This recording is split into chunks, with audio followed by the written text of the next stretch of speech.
So where is this at its worst? America, UK, Canada, Australia, New Zealand. What do they have in common? Predominantly the English language. It's the effect of what we've seen from Facebook and others being pushed from the West Coast. I mean, what it is, it's a hard left agenda, driven mostly by Marxism, which wants to abolish borders, abolish national identity. It doesn't really believe in national democracy as a concept, believes that we should sort things out at a bigger global level. And it's been able to force its way because natural conservatives have just been cowardly.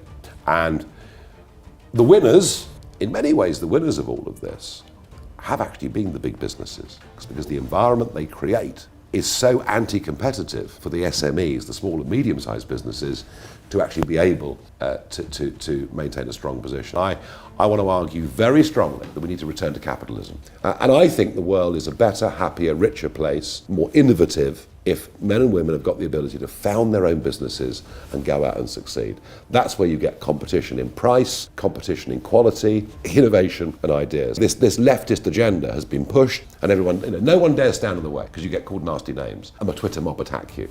And I think there will be a massive turnaround in what happens in the corporate world for this simple reason. You can read all this guff, that ESG investing and not investing in fossil fuels. And you can read all this stuff. You can read about diversity, that you promote people within a team on the basis of not their ability, but where they come from and what group they're in. That somehow this is going to make us richer and more successful. Do you know what? I think, if I look at the banks and the kinds of people now being promoted, I think the next banking crisis can't be far away. If you're over-promoting people without the ability. So in the end, I think it'll be the pension funds. I think it'll be the big investors that say to companies, you know what, forget about all this political stuff, just do your job. Just do your job. We're your shareholders, we've invested money in you, we expect to see a profit and a dividend. That's kind of how the world has always worked. This is actually about freedom of the individual in society to be able to live their life free of hassle, to set up their own businesses, to make their own way in the world. And I think all of that has been seriously attacked by what the banks are doing and by this culture that is running through so much of our private sector. Less than 5% of the entire population identifies as LGBTQ. You guys all claim you want democracy. Well, you know what democracy is? It's the majority plus one. It's 50 plus one. You know what? More than 50% claim that they believe in God, Almighty God, who made us male and female. God who made marriage between a man and a woman. God who said that we must protect our children. I've been really confused over the last 5 years as to why we spend 45 minutes to an hour of every public meeting talking about how great everyone is and how great everything is in the schools, and now I've figured it out. I figured it out because all these people came here to defend you all from hurtful words. This is obnoxious. Let me just say, there is one goal for the educational system. It should be to prepare children to enter careers to be productive members of society. It is not a counseling session. It is not a self-help area. It is not somewhere to find yourself, and we should not be led by the children, for goodness sake. The children are called dependents for a reason. They depend on us who have fully developed brains. You cannot feel your way through life. The issues that we are talking about, we are bringing you statistics. We are talking about scholastics. We are talking about funding. We are talking about busing. We are talking about trying to figure out how to make our children be as successful as possible. And I am sure that that is your goal. In Britain, we've got the same problem of the woke left trying to dominate an agenda, which means that their rights for a tiny minority of people are now supplanting the rights of the vast majority. And I want to ask, when I hear that poor mother there talking in the way that she did, I want to ask, where are the rights of girls and women in all this debate? Why are women being erased? Why is the word woman now an offensive term? When did we allow biological males to dominate women's sport and wreck it irrevocably, potentially? And we're supposed to be all about protecting women. Who is now protecting women? So many women have been cowed into silence. They're too afraid to do what that mother did, because if they do put their head over the parapet, they get shot down and called transphobic. Now they're not allowed to say ladies and gentlemen, because there might be somebody who identifies as something else, to which I say, what about my right to be called a gentleman? What about a woman's right to be called a lady? When did those rights get completely destroyed? Too much corporate America and corporate Britain and corporate Canada and other countries, they're getting bullied into taking positions on this stuff, which tailor to a tiny minority of activists, and they are forgetting about the vast majority of people who actually lead common sense lives. In recent years, a cultural and political phenomenon known as the woke agenda has gained prominence in Western societies. This ideology, characterized by its emphasis on social justice, inclusivity, and progressive values, has permeated various institutions, including educational systems, government policies, and public discourse. However, a series of recent events and developments across the Western world suggests a growing resistance to the tenets of the woke agenda. The idea of purity and you're never compromised and you're always politically woke and all that stuff, you should get over that quickly. The world is messy. There are ambiguities. People who do really good stuff have flaws. People who you are fighting may love their kids. That's enough. Like if I tweet or hashtag about how you didn't do something right or used the wrong verb or, that's not activism. That's not bringing about change. If all you're doing is casting stones, you're probably not going to get that far. That's easy to do. One significant battleground in the struggle against woke ideology is the realm of education.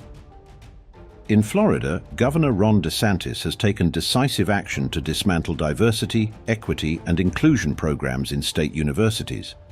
A lot of times these people will fear lawsuits more than a fine from the State Department of Education, because when you do a lawsuit, you get discovery, giving parents a private right of action to be able to enforce the prohibition on CRT, and they get to recover attorney's fees when they prevail.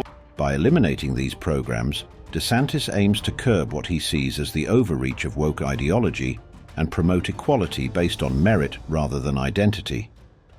The move reflects a broader backlash against the perceived tyranny of woke educational regimes, with institutions like the University of Florida closing DEI offices in response to public sentiment.